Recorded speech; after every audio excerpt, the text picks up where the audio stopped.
কয়লা কেলেঙ্কারিতে ডাক পড়ে, আবার দেখলাম শিক্ষা কেলেঙ্কারিতে ডাক পড়লো। এরপরে আপনারা ভালো করে খবর নিয়ে দেখুন, এই শিক্ষা নয় যত রকম চুরি এই শওকত মোল্লার মানে ভিতরে সব কিছুই আছে। আপনারা যাচাই করলে সবই পেয়ে যাবেন।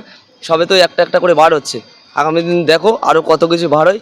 অবশ্যই আজকে যে 18 জন 19 জনা এমপি এমএলএ মিলে যে নামগুলো বার হয়েছে, যেটা বললো সিবিআইয়ের যে নোটিশ হিসেবে যেটা বার হলো, যে এই কয়টা ব্যক্তির বলার কারণে আমি তাদেরকে চাকরিগুলো দিই, যাচাই করুন। আগামী দিন কোর্টে দেখা হবে, যখন সিবিআইয়ের হাতে যখন নামগুলো এসছে, সিবিআই কোর্ট দ্বারাই ডাক করাবে, তারপরে দেখা যাবে কোর্টের মানে আগে তো আমরা কিছু বলতে পারি না। কোর্টের মানে যখন কোর্টে ডাক করবে তখন বোঝা যাবে যে কী হয়েছে না হয়েছে। আর একটা কথা বলি যে এই শওকত মোল্লা শুধু এই চাকরি নয়, কয়লা নয়, সোনা নয়, ভালো করে খবর নিয়ে দেখুন ক্যানিংয়ের দিকে জমি মাফিয়া থেকে শুরু করে যত রকম কেলেঙ্কারি আছে সব এর বিরুদ্ধে পেয়ে যাবে যদি ভালো করে যাচাই করা যায়। এই যে শওকত মোল্লার নামে এত এলিগেশন সাধারণ মানুষ যেভাবে নিয়ে আসে, দুর্নীতি একেবারে মাফিয়া থেকে ইত্যাদি অনেক কিছুই এলিগেশন নিয়ে আসে, অথচ সেই শওকত মোল্লার মুখে শান্তির বার্তা। কে বললো শান্তির বার্তা?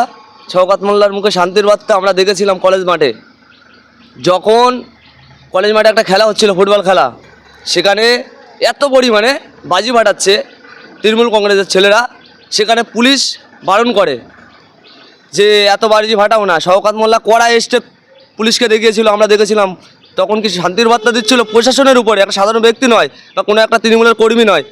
এমনভাবে ডাঁটলো, আমরা নিজে সোশ্যাল মিডিয়ায় হাইলাইট হয়েছে, আপনারা দেখেছিলেন যে কীভাবে একটা সোশ্যাল মিডিয়া, একটা মিডিয়ার সামনে কীভাবে একটা প্রশাসনকে, থানার বড়বাবুকে কীভাবে আঁটছে, কীভাবে বকছে, এমন মানে অবস্থায় এমন বকাবকি করেছে সেখানে একটা প্রশাসনের উপরে, একটা থানার বড়বাবুর উপরে এইভাবে উল্টোপাল্টা কথা বলেছে। ওটা কি শান্তির বার্তা ছিল? শান্তির বার্তা সামনাসামনি দেখায়, কিন্তু ভিতরে অনেক কিছু আছে। একটা কথা বলি, আমার দেখা চোখই পুরুপ। আমরা যখন এই একটা ছোট্ট এক্সাম্পল, 2021 সালের আগে আমরা যখন একটা ইফতার মেহফিলে আমরা কিছু ইফতার নিয়ে বিতরণ করতে যাচ্ছিলাম, সেটা শাকসার পুকুরে, আপনারা জানেন। তখন আমাদের আইএসএফ দল আসেনি, আমাদের তখন দল ছিল আহলে সুন্নাতুল জামাত। তখন আমরা দিতে যাই, তখন বেলের পাড়ে শুভর নেতৃত্বে কিছু লোকজন এসে আমি তখন মিন্টু শিকারি আমাদের সংগঠনের হেড ছিল, আপনারা জানেন ভাঙড়ে মিন্টু শিকারি হেড ছিল। তখন আমরা ওখানে বেলের পাড় পর্যন্ত যাই, তখন ওখানে এসে বেধড়ক মাদক চালায় ওরা আমাদেরকে সবাইকে। শওকত মোল্লা স্টেপ আমার চোখে দেখা। শওকত মোল্লা যদি বাপের ক্ষমতা থাকে, শওকত মোল্লা যাক আমার বিরুদ্ধে, যেখানে যাওয়ার ইচ্ছা যাক শওকত মোল্লা। আমি আমার নিজের চোখে দেখা, সেখানে যেভাবে আমাদেরকে ওপেন যেভাবে মারধর করছে, যেভাবে গালিগালি করছে, আমি নিজে চোখে ছিলাম। ওটা কোনো ও লোক দেখানো শান্তির বার্তা থাকে, কিন্তু ভিতরে ওর মতো নোংরামি জঘন্য লোক মনে হয় এই পশ্চিমবাংলা তথা ভারতবর্ষের বুকে নেই। এই যে শওকত মোল্লার নামে যে অভিযোগটা ওঠে বারংবার, যে শওকত মোল্লা নটোরিয়াস ক্রিমিনাল, অভিযোগ নয় এটা, এটা অভিযোগ কিসের? এটা অভিযোগ নয়, এটা হিউম্যান রাইটস কমিশন সার্টিফিকেট দিয়েছে যে ও হচ্ছে একটা notorious criminal. Human rights commission certificate পর্যন্ত দিয়ে দিয়েছে ও একটা নটোরিয়াস ক্রিমিনাল। এর থেকে তো বড় প্রুফ হতে পারে না। দ্বিতীয় প্রুফ আমি তো বললাম যে আবার মমতা ব্যানার্জি কী বললো, আবার মমতা ব্যানার্জি পুরো মিডিয়ার সামনে, অতটা এমএলএ এমপির সামনে বললো তুই তো বোম বাঁধিস। এর থেকে বড় প্রুফ কী দেবো আমরা আবার? তাহলে শওকত অনুগামীরা বলছে যে নওশাদ সিদ্দিকী নটোরিয়াস ক্রিমিনাল। দেখুন, আমি বলছি ভুলভাল, ওনার মাথা খারাপ হয়ে গেছে, ভুলভাল কথা বলে যাচ্ছে। সেটা নওশাদ সিদ্দিকী কোর্টের মাধ্যমে বুঝে নেবে যে নটোরিয়াস ক্রিমিনাল কী কারণে নওশাদ সিদ্দিকী করেছে, নওশাদ সিদ্দিকী কি সেই ধরনের কাজ করে, সেটা নওশাদ সিদ্দিকী কোর্টের মাধ্যমে, হাইকোর্টের মাধ্যমে বুঝে নেবে। আগের দিনকে তো বাবু গেল না, বাবু বলছিল জঙ্গলি টঙ্গলি, বাবু সেদিনকে কোর্টে ডাকলো, বাবু গেল না। এই যে নটোরিয়াস ক্রিমিনালটা বলেছে সেটা ভাইজান কোর্টে ডাক করাবে, বাবুকে দেখা যাক কোর্টের মাধ্যমে, যদি প্রতি উত্তর দিতে পারে, বাবুর ক্ষমতা থাকলে কোর্টে যাক, তার প্রতি উত্তর পাবে কোর্ট থেকে। ঠিক 26 বিধানসভায় আমরা সূত্রের খবর যেটা পেয়েছিলাম যে শওকত মোল্লা নাকি ভাঙড়ে নওশাদ সিদ্দিকীর বিরুদ্ধে প্রতিদ্বন্দ্বিতা করবে, এমনটা আমরা শুনেছিলাম।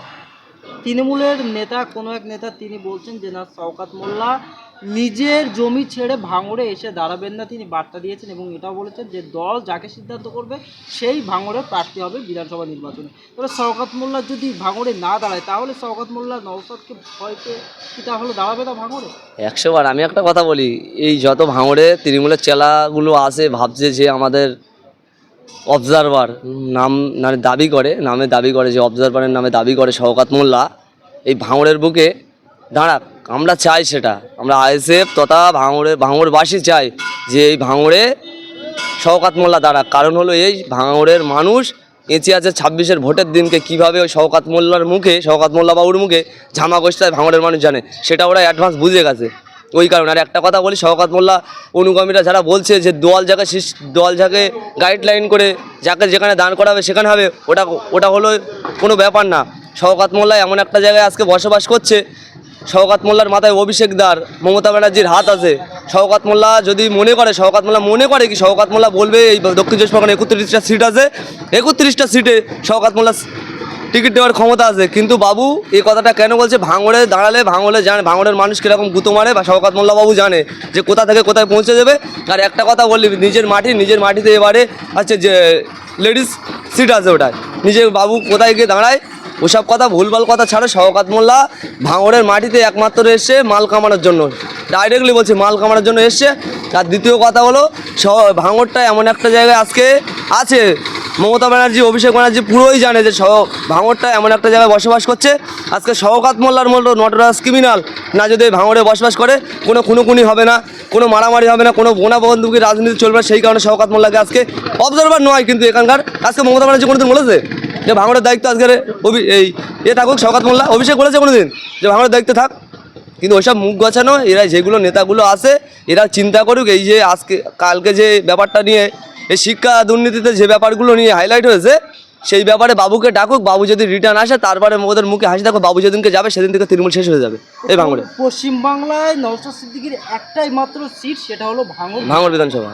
তাহলে এটাকে নিয়ে কেন শাসক দলের নেতারা এত মাতামাতি করছে কেন যে ভাঙড় দখল করতে হবে? তাহলে ভাঙড়ে কি এমন জিনিস লুকিয়ে রয়েছে? দেখুন একটা কথা বলি, ভাঙড় হলো এমন একটা জায়গা, পশ্চিমবাংলায় 294টা সিট হতে পারে, কিন্তু ভাঙড় হলো সবথেকে কোয়ালিফাই সিট, একটা সবথেকে টার্নিং পয়েন্ট সিট হলো এই ভাঙড় সিট।